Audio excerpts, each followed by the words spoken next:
Hey guys, what's going on? I want to talk about the simplest way to lose fat.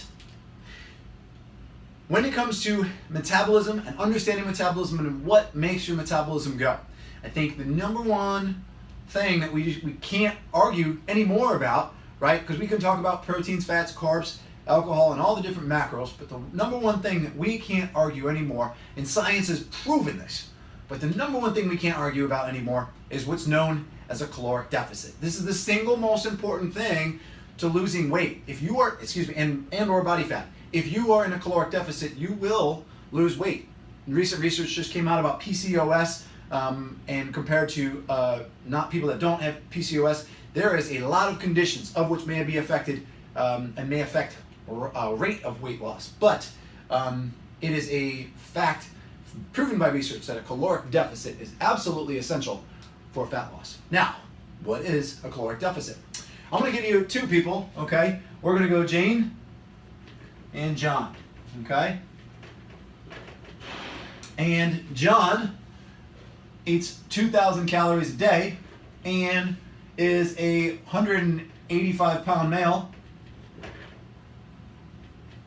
and wants to lose 15 pounds. How's that going to happen? Good question. Now, Jane eats 1,500 calories a day. Okay, she's a 150-pound female. Oops, forgot one thing.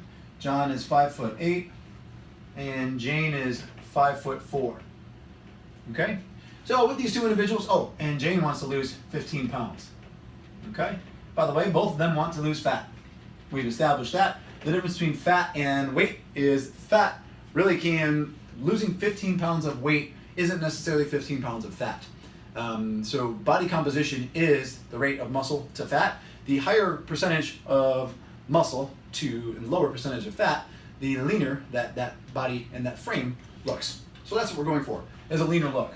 So for a caloric deficit to happen for both of these people, I'm using round numbers on purpose. There's a couple different options, okay? But basically, this would be bringing this caloric average of 2,000 for John down by 10% at the minimum, okay?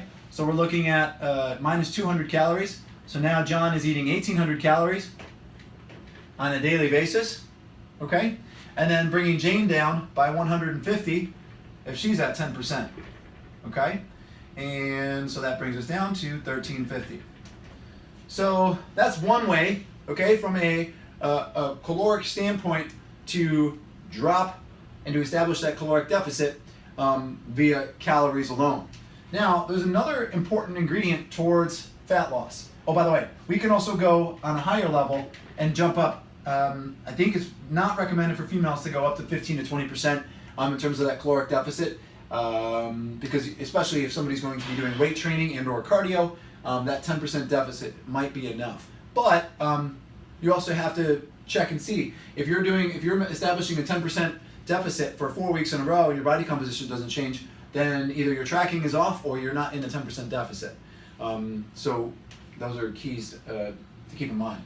But going backwards, my good friend Mike Riccani points out that there can be a large percentage in calories burned on a daily basis by one simple thing. And this has nothing to do with your workout, but rather what you do in the other 23 hours of the day. We're not talking sleep.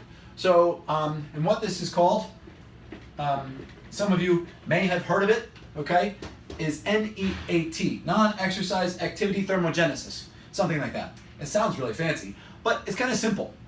If you are very twitchy, if you tend to pace at the office, if you tend to, you walk around the office all day, you have meetings all over the city all day, you don't sit down that much, your NEAT may increase your metabolic rate significantly. I don't want to give percentages because it just depends, but it could be as little as 5%, and it could be as much as 20%. Could increase that metabolic rate.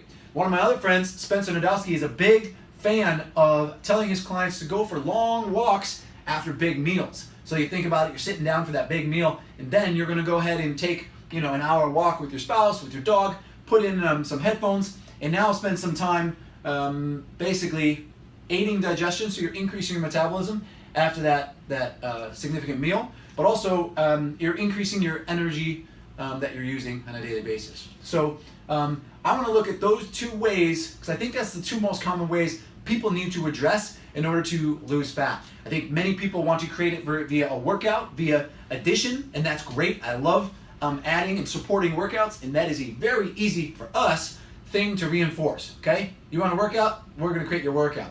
On the flip side, I do want to remind you that sometimes, especially with New York and the busy bees, adding things to your calendar may not be the best action step. And what I mean by that is taking things away. So the subtraction of key variables, in this instance, creating a caloric deficit versus taking the 3 extra spin classes per week, or the 3 extra HIIT classes, or the 2 extra workouts that might sacrifice your sleep, right? So keeping all of this in mind, I think you're going to see this focus on addition by subtraction. So creating a faster fat loss by substituting or subtracting calories rather than adding in 2, 3, 4 workouts a week. So that's it. That's a caloric deficit. We can't argue with that in science. A caloric deficit is what helps people lose fat. Proteins, fats, carbs, alcohol, we can go back and forth on a high protein, low fat, low carb, all that stuff. That's not for today, but creating a caloric deficit is absolutely imperative for you, for your friends, for your family, coworkers to lose weight and fat and to keep it off. What happens when people lose the weight? Usually they can maintain at a higher percentage, at a higher caloric intake.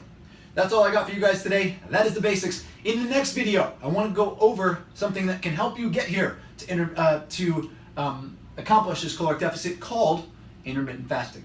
Stay tuned.